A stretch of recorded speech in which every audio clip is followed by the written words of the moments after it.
last name again? Yulihanan? Yes. Okay. So today is a little bit of a treat. We have Lejoy Yulihanan with us. Hello. And he's going to talk a little bit about, so this is kind of like it's a little bit of a multi-topic conversation today, but it is actually our first official conversational episode of the podcast. And I just want to acknowledge that. So Lejoy, welcome to the show. Yes, thank you, Rob. Thanks for having me. No, my pleasure. So kind of what I wanted to do was, so I know you want to get into a little bit of the real estate aspect, and we can definitely do that. But I'm also interested, just for the obvious theme of this podcast, it's about evolution and growth and so on and so forth. I'd really like you to maybe share with us just some experiences that you've had along your real estate journey. Like for example, when things came to a completion, or where you felt things coming to a completion and you felt it was the need to move on to a new venture. Talk about what that was like, talk about the venture itself and how it kind of fit in, with where you were at the time, and how these transformational pieces, how they led to where you are now.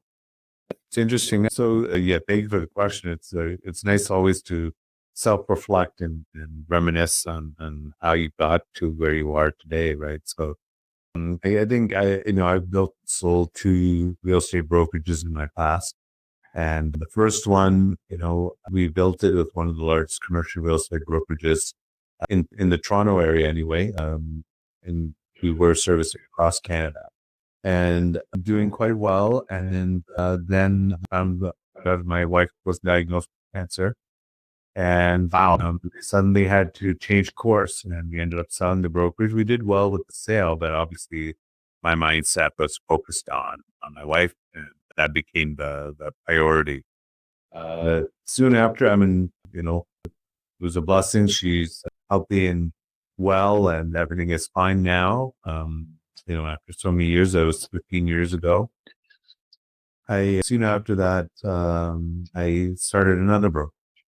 And same thing, grew it quite large. We had even created an investment fund, and we were focused on buying shopping centers anchored by grocery and pharmacies, all need-based retail, and built that to over $500 million in assets. And then what was interesting was my partners and investors were dominantly Chinese-based. And at that time, during Trump's first term, he was being at the time. And so that was limiting capital coming from China out of the country. And so ultimately, there was a decision made amongst the investor base that we would no longer invest in the U.S. and that we would fully divest. And so I spent all of 2019 really just divesting, selling all of our assets. Obviously, I was disappointed because we had grown to such a great size. So I was actually not wanting to divest, but that was the decision of the investors. So that's what we had to do. And I remember in February of 2020, I was in our Miami office. We were finishing off the paperwork on the final sale of the last batch of shopping centers, and landed back here in Toronto on March 1st.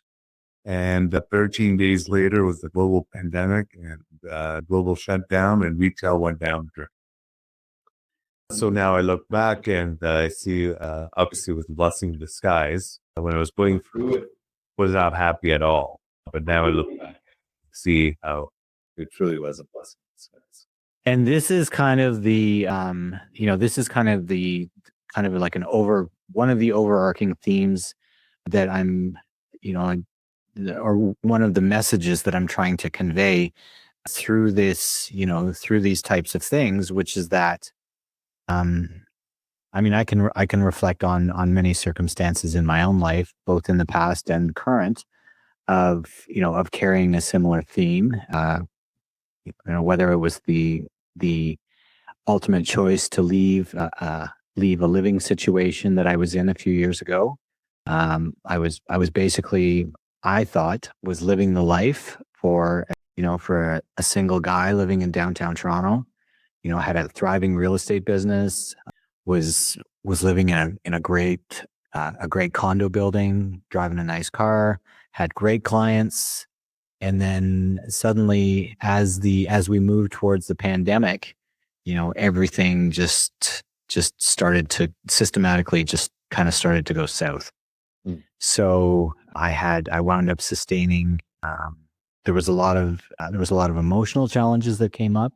So it made it very difficult for me to, to focus without any, going into any filters from the past.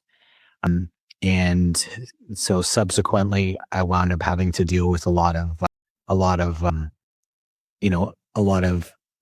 things that were bubbling up to the surface, and they had to be dealt with. Because one of the amazing things about the body and the nervous system is that it will, and working in conjunction with the universe, is it will continue to create situations until you eventually get the message. And it can, the results can be, you can find yourself in quite dire situations. So, and this is really all about recognizing these situations while they may suck at the time.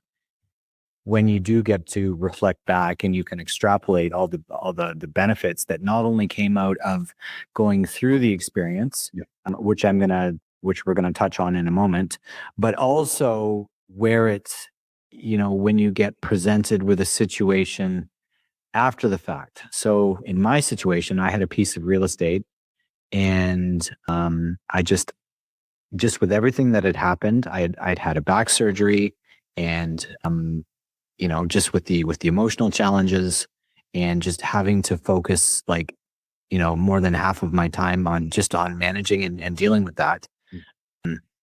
There were other areas that started to suffer. So I basically had, I I made a decision to sell my property and get out. And it was very interesting because so I sold in the fall of 2021, and about 4 or 5 months later, the market peaked. So I sold just before the peak, but we're talking $50 a square foot difference. So I basically sold at the perfect time, because that following spring, they started to raise interest rates, and the condo market basically, it came to a standstill. And then we started to see huge price declines. So I basically sold at the perfect time. Yeah. And so I didn't realize that at the time, but I knew that, because to start with, I took conscious action to say, okay, look, I'm not going to try and ride this out any further. I've gone as far as I can, and I'm going to liquidate, and, and move on and see what happens. And as it turned out, it turned out to be a very wise choice. So getting back to this larger theme of, and it goes back to a concept of, you don't know what you don't know. Right. And it can even be further as, you don't know that you don't know what you don't know. So it's, and I'm sure for our listeners that, you can reflect on many experiences like this, where at the time it seemed like, it may not have been, it was obviously at the time not what you wanted, but it turned out to be the biggest blessing on the face of the earth. So I'm curious, while you were going through that, what were some of the things that, because obviously you are the person you are today by virtue of moving through those experiences. So I'm curious, like, what were some of the things that, actually, you know what? Is there a way to pause that? No. Okay, because I want to tell him. Oh, I think they're done now. Yeah. Okay. All right. Okay. Yeah, that's kind of annoying. Yeah. Well, hopefully we can edit it out, but Yeah, I don't know how. I mean, I'll send you the recording. yeah, and just leave it with me. I'll figure it out. So, okay. Yeah. So anyway, I digress. So yeah. So what were some of the kind of key reflections that you like kind of, because I know we've talked about this a little bit in the past, and you had said, the reasons why you were doing things were for A, B, and C, but then you realized, what were some of the reflections that came out, and or those epiphany or aha moments, or just pressure moments that created, that created the path for you to move through it, you know, with that poise and grace that we've been talking about, and obviously, you still have your wife, which is a wonderful thing. Yeah. So, because I'm almost wondering energetically if you had chosen to respond on a different path, the outcome could have been very different. Yeah, I'm Right. sure. Absolutely. Yeah. So I'm really curious about what some of those key moments were, Yeah. and what was going through your head. I mean, obviously, it sort of lamented or it sort of cemented, I should say, the fact that family comes first. And, at a young age, having that kind of success, I don't know, I look back and I look at that person, I don't recognize that version of me now. But, he was very determined to succeed at any cost. And I'm, I guess, looking at that persona, you know, I could see that nothing would stop that persona from continuing to grow the business and so on. But it's very interesting that when his family and his wife needed him the most, he was willing to give up everything basically to um, support his wife and so yeah, I think what what that sort of showed me is that whatever front or persona that you put on and whatever sort of superficial goals that you have in your life, it's good to know that at the core your responsibilities and your true values are still there, right? And that wasn't lost in the pursuit of success. So that definitely was something that was a learning about myself. What I was meeting up in it, I would attribute that to go back to, and I can see the connections now, not in regards to my parents and how most recently my father took care of my mother until her last breath. So I think those are the kinds of things that they discovered after the life. And then in business, in the second exit, I guess we would call it, I think I've learned now, 5 years later, when I exit, realizing that, you can, effort as much as you want when it comes to a pursuit of a goal, but you do need some alignment. Not some, you need alignment with, universal forces, energy. You got to be in the right energy uh, to be able to, you know, reach those goals. And so you're going to have misalignment here and there. But the more important thing, if I'm communicating it well, is that the efforting is not the way to get it done. I realize now it's get in alignment, and then the effort is going to just come natural. And yeah, it may not come in the time frame that you want. And I think that's something that I'm still learning. And then patience is probably something that I need to learn. So continue to learn to get better at is, yeah, you just follow the course, return to that alignment, and you will get to that goal as fast as you can continue to return to that energy point each day. Well, it's funny that you say that, because now this is something that often comes up with me in, with talking to clients, whether it's on the energy side or whether it's real estate. And it's that oftentimes where people are hesitant and they say they need time. Yeah. I mean, obviously it's a defense mechanism because they don't want to commit. Yeah. But really what they're really saying underneath, and they may not realize this consciously, but is they're realizing that they need more information. Yeah. So now how this relates to, setting a goal and saying, okay, well, I want to, within 6 months, I'd like my business to be here. And in the pursuit of that, you set yourself up with steps or markers or milestones. Okay, so the first thing I'm going to do is, I'm going to develop my business concept. Yeah. And actually, that's still something I'm, with this is something I'm still very much in, in a development stage of. Now, the truth is that you're always developing. Yeah. You're always, as Abraham Hicks says, is you never get, how does it go? You never get it done. Yeah. Yeah. Or something like that. Yeah, yeah. Because you're always getting it. Yeah.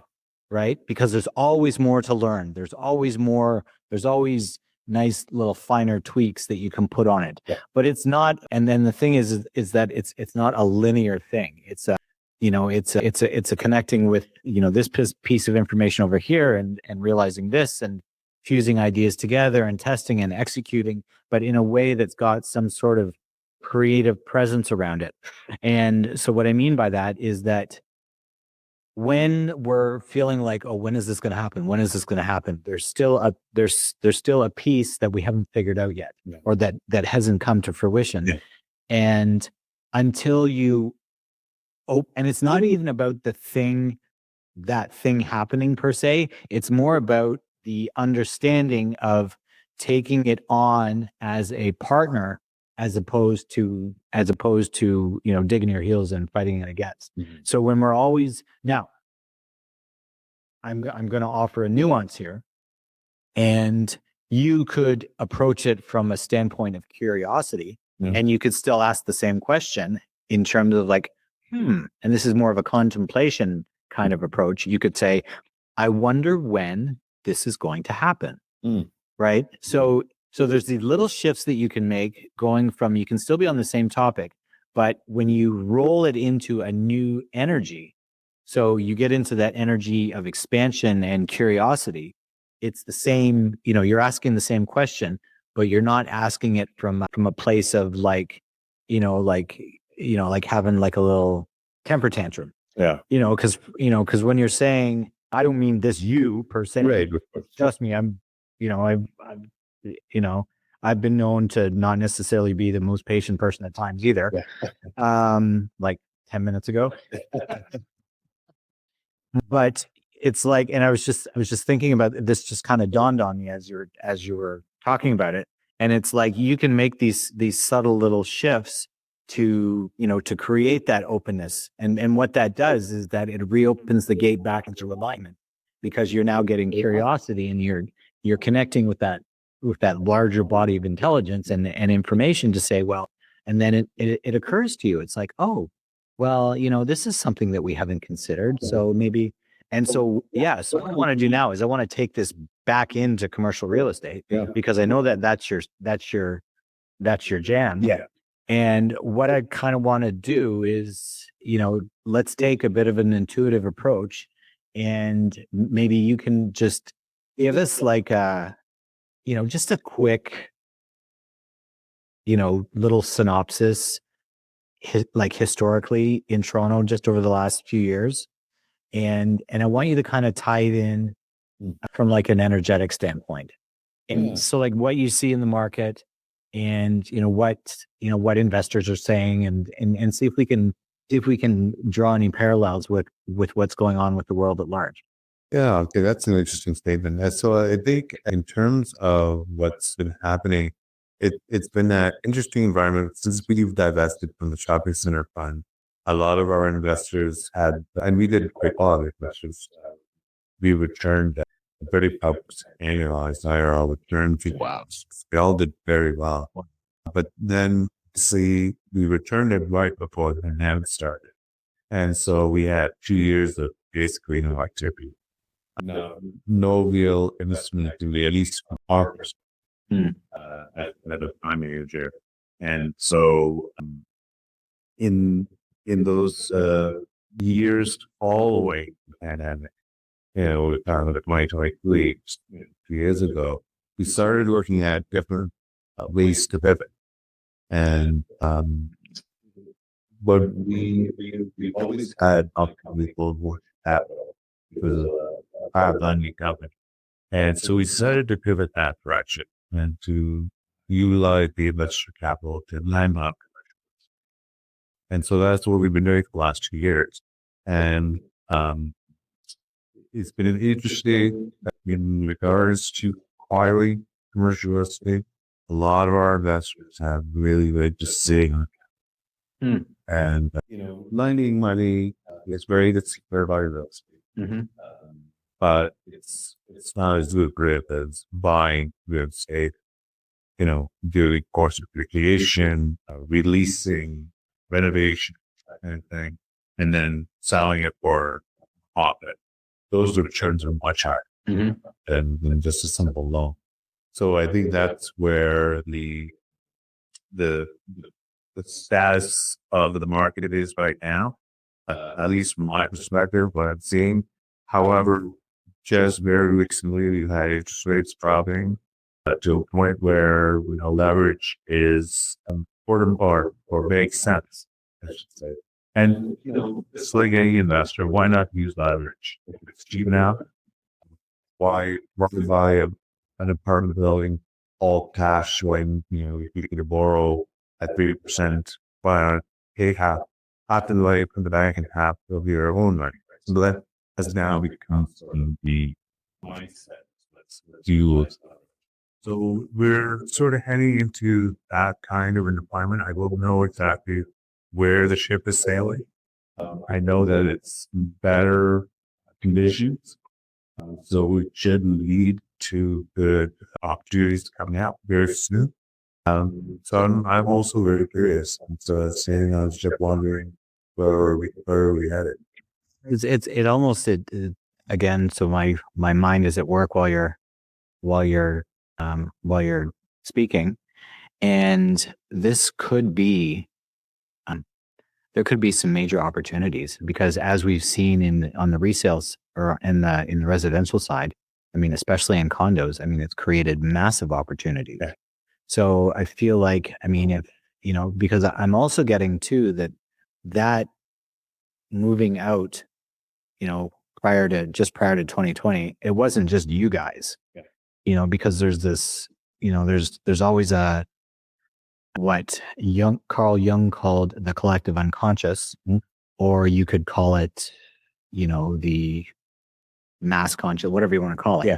But it's also based on this principle in quantum physics called quantum entanglement. Yes. Which is where the particles that are connected, they tend to stay connected and they're entangled with each other.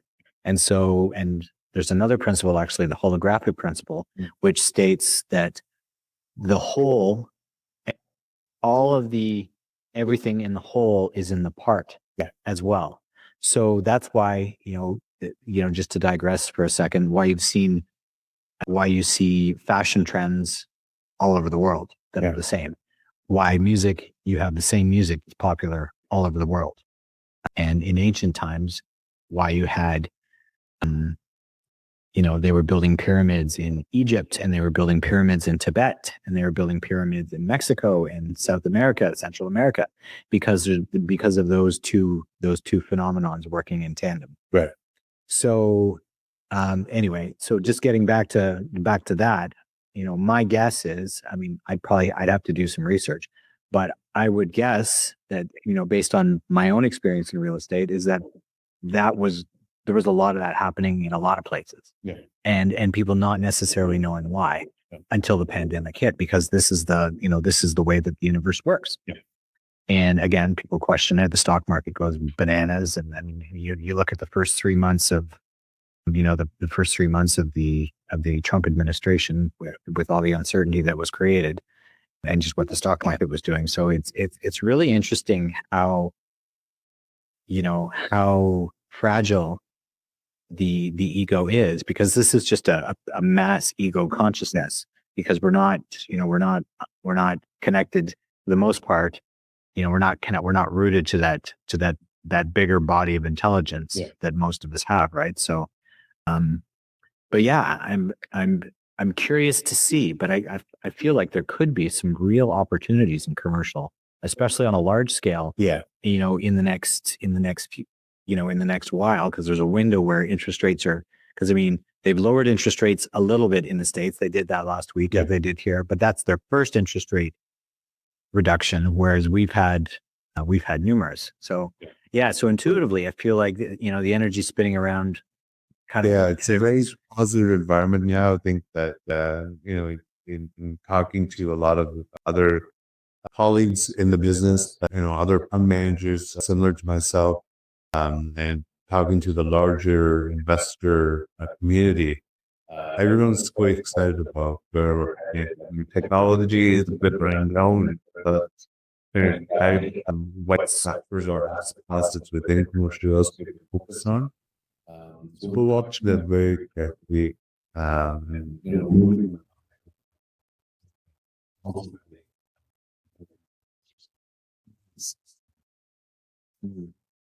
So how do you find in your experience in terms of, like investors they're a different breed. They, how would you, if you were to create 3 different archetypes of investor personalities, and if you were to associate a risk tolerance to each one, just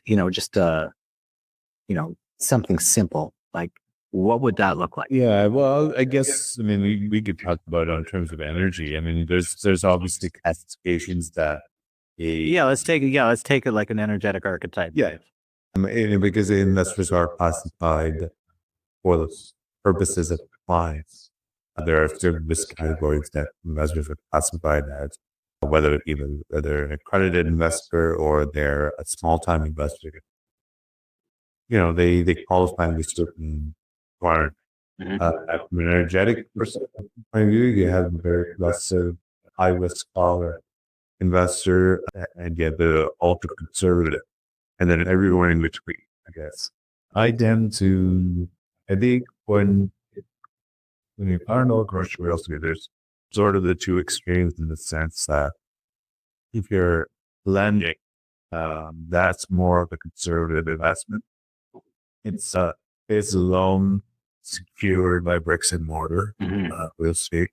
And if you're willing to take the plunge and buy a shopping center, apartment building, industrial building, and put in a business plan in place to improve property or improve the rental profile for the purposes of generate profit.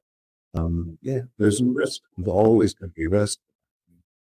Even with because I've worked with investors too. And, actually I was having a conversation with a guy the other day, and he was talking about, and this guy, I've had a few conversations with him over the last few years, probably since about 2020. And he's like ultra conservative. Yeah. And, he's like, well, I don't know, is it going to make sense? And blah, blah, blah. And, I get it from, when you're looking at, monetary returns as because you're investing, this isn't, you're not buying your daughter a condo or your kid a condo or something like that. The goal is to grow your income. Yeah. Or your goal is to grow the portfolio. Yeah. Well, observation. Right. So those are always two extremes. Oh, okay. Yeah. Okay. So I guess, in your experiences, do the more conservative personalities tend to levitate around the preservation aspect? Yes, well, it's interesting because now we're getting into some dynamics here. Yes, we can even say that the same investor could, depending on the environment, depending on the market, depending on their cash position, could fall into one to two as well. So you could see somebody that was very aggressive, historic, that the market change and, pandemic and things like that impacting tariffs, currency exchange, all those that impact decision making for an investor. They may choose to now be more conservative, right? So it's really as the general partner, as a fund manager, it's really managing those energetic responses from the investors. There's as much as the media creates a sense of fear, you have to, as a fund manager, build a sense of confidence within the investor base that either strategy is the right one. Well, yeah. And I mean, it's, I really think that, especially when it's, when it's a case of a passion project. Yeah. I mean, obviously you didn't get into this for the, to buy shopping centers. Right. You got in that, again, from what I know of you, you got into this because you really enjoy it. Yeah. Right. Absolutely. And, there's, and we've interacted on countless occasions. And, just, the way you are today is the way you are every day. And so, yeah, so there's a much deeper resonance for you in this that's driving it.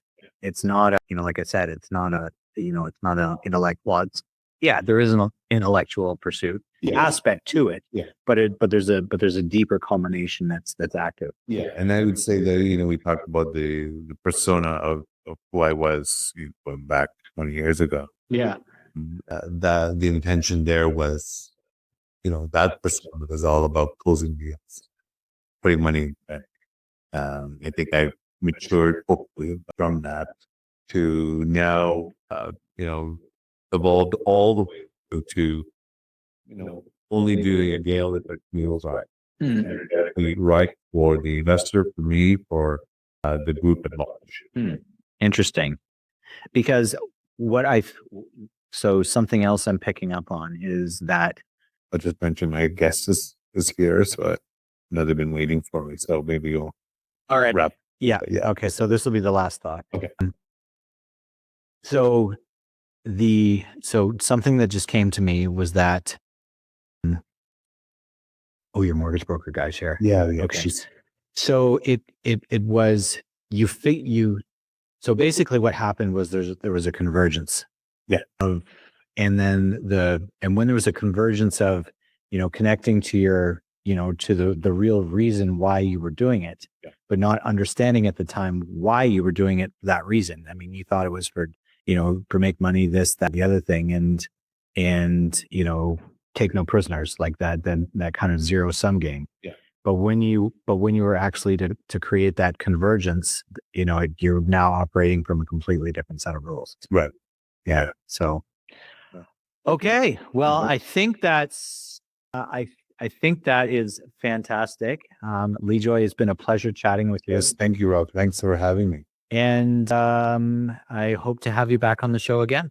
Okay, great. Thank you. I will. Okay. Great. All right. Yeah, you can just hit Stuff. Yeah.